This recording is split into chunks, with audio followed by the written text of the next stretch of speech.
Mental Health Monday. Another episode of Mental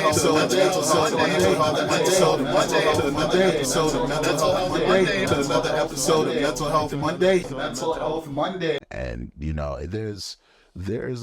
there's privilege in not experiencing that in terms of depression.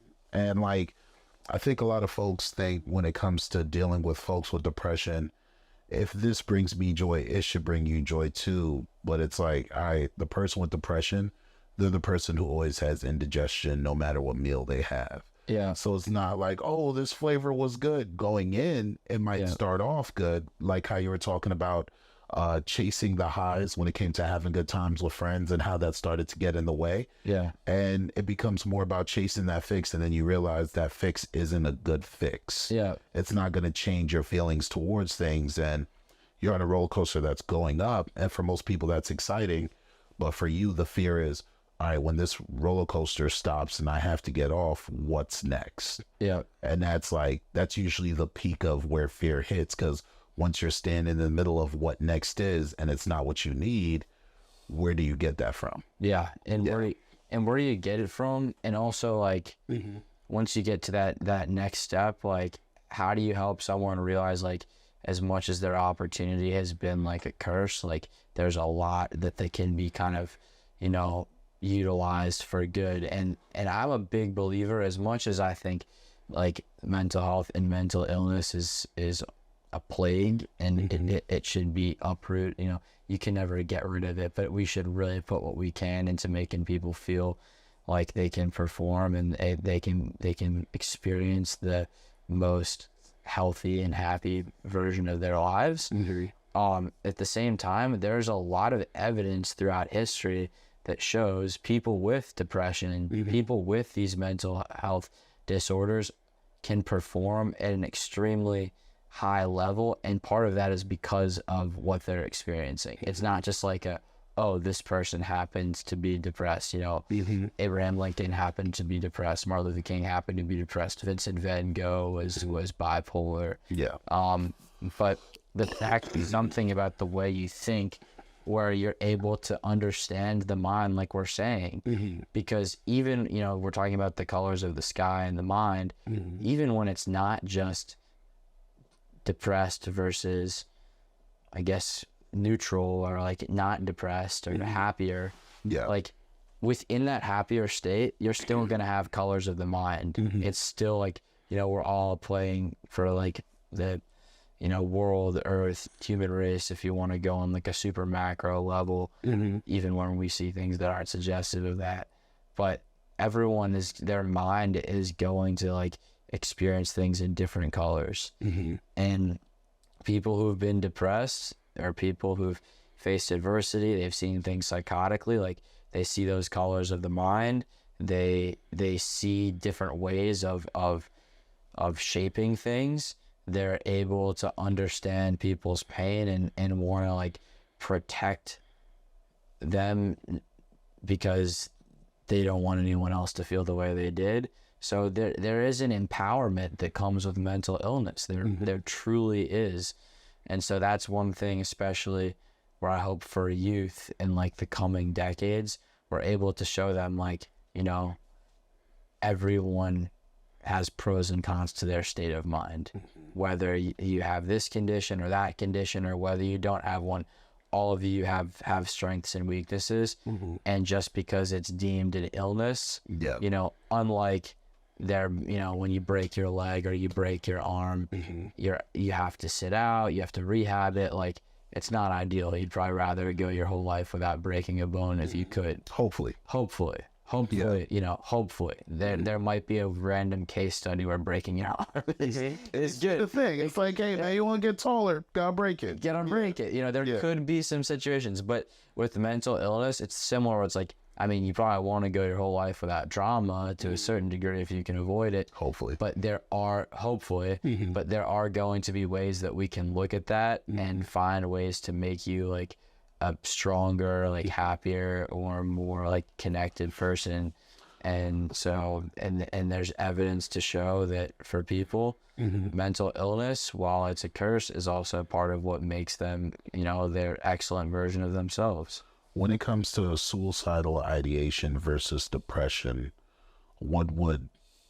is there a distinct difference between, all right, this is depression and this is suicidal ideation, or do they sometimes mix into the same container? So it's probably retrospective for me, because I would have told you in the fall when I was super depressed, like, you know, lowest of low depressed, that like, I know I'm depressed because I'm having bad SI, like all day, every day. Like, it's just plaguing my mind. And then now in retrospect, when I look back on my mental health journey, there are points where I realize, in part also because of stigma and lack of psycho ed, or lack of like, or even just being competitive, or however it is that I'm wired, I was depressed, but I would not have felt comfortable coming out and saying that, because of like my understanding of like of the condition, and my pride, or any other number of different things which could get in the way from me like associating that worry with what I was feeling. So, you know, 7 months ago, maybe more, 9 months ago, I would have told you like, I'm depressed when I need the hotline, or when I'm close to that, or when I'm sleeping all the time, when I'm not, you know, motivated to do things, when I have lack of regard for my diet, or, you know, there are a lot of factors at play. And I was still saying those factors, and those things were present at times when I didn't need the hotline, but I would have just been like, oh, you know, I'm just like coping. And now I look back and I'm like, oh crap, you know, a year ago in June of 2022, I could barely watch movies or TV or do anything. I know earlier I was talking about the by myself versus other people, but in general, you know, I couldn't do anything and enjoy it. I was always just like ready for something to change. And when you're always ready for something to change, for me, when I'm always ready for something to change, that's a sign that I'm a little bit depressed. Okay. Because if that's my state of mind, is like, there's nothing I can do, you know, I'm stuck, I'm powerless. Like, my only way out is for the world around me to shapeshift. Then I'm probably a little bit depressed. For me, I don't know about how it works for other people. Yeah, but it's your experience. But at least in my experience, that's something I've realized is like, if I'm doing well, I feel like I have agency. I feel empowered. I understand how to care for some of the sort of guardrails that I put around my mental health, with like working out, eating, therapy, and how important those things have been for you. Oh yeah, the importance of them, and also like, there is like this sense in me now, if I miss my meds, which like rarely happens, but if I miss my meds or I miss a workout, that day or the next day, I'll be a little bit like, like, and not in a sense of like panic or like super frustration, but it's just a sense of like, I know what it feels like to not have these guardrails. Like, I gotta get back on it, because like I just don't want to live back on that purple sky, you know? Yeah. So you've had hues of skies. Hues, absolute hues. Like, my depression is like multi-phased, and in a second we can go back to the journey, but we'll get there when we get there. We'll get there when we get there. But at least, you know, in my journey throughout college, you know, I was definitely there were a lot of like, the weather of my mind was always shifting, and it was rarely like a cloudless sky. Maybe there were some moments, maybe, and those moments could have been like drug induced, or they could have just been like based, you know, the way my brain was working was almost like a calculator. So if the right conditions aligned, then I was gonna feel okay.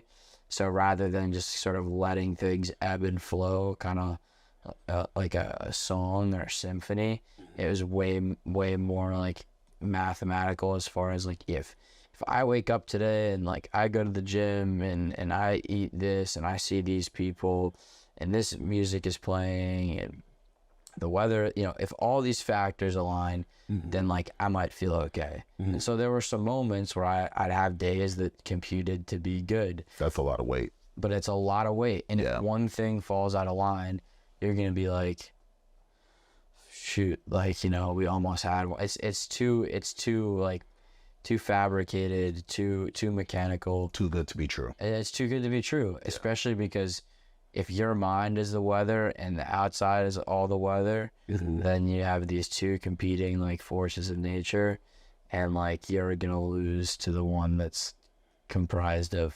7-8 billion other people, and and the actual weather, and like, you know, so to try and like work off of that, it wasn't good. But there were those stages, aside from just being kind of like a calculator mentally, where like there were a few months where like things were probably depressed and I didn't realize it, but it was okay because I had this job, or I had this this social thing going for me. So, you know, it was always like, I'm depressed, but I have this, or I'm depressed, but things will get better when COVID's over. I'm depressed. So being depressed while having something to accomplish kind of keeps you level until you figure out otherwise. Yeah. And also there is, it's not dumb to think this way, but it's not healthy. Yeah. And there is definitely a sense that we get as humans where it's like, you know, when the Washington football team wins the Super Bowl, like, I'll die in peace. Elated. I'll be elated. You know, nothing can stop me. Yeah. And like, while, you know, maybe for like a few days or for that year, like I'll feel pretty good, or I'll have that to lean back on. You know, when the Nats won the World Series, it was like the greatest thing ever. So many people lost their minds. Some people lost their minds. Yeah. And the most depressed people of all depressed people, some of them were out there partying and they didn't feel depressed those nights. And so there is sort of a cure to that communal joy and those moments, but it doesn't last forever. Yeah. And it wasn't just with sports things. Like, I was having that mentality where I'm like, I'm super worried about getting a job right now for post-grad or for the summer. That's why I'm depressed. This stress is killing me. It's making it worse. And so I think to myself, oh, well, if I get this job, if I, you know,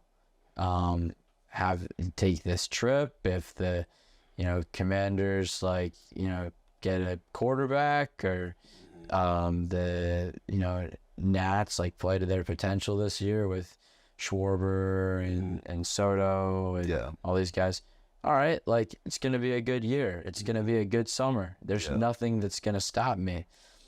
And I started to get there a little bit at one point with that thinking, but I was manic. So then once I had to come to terms with the mania, I broke down. And we'll fast forward there later, but there's certainly this level in my mind of always just like forecasting where I'm like, this is what's bringing me down. You know, right now I'm struggling with these exams. I'm struggling with my relationship with someone in my family. That thinking started to lead into a lot of different aspects of your life. Yeah. And you started moving your own goalposts. Yes. Yeah. And I never really realized, like, also the degree to which I was traumatized because of that. And like also how much of my style of thinking was a reaction to trauma.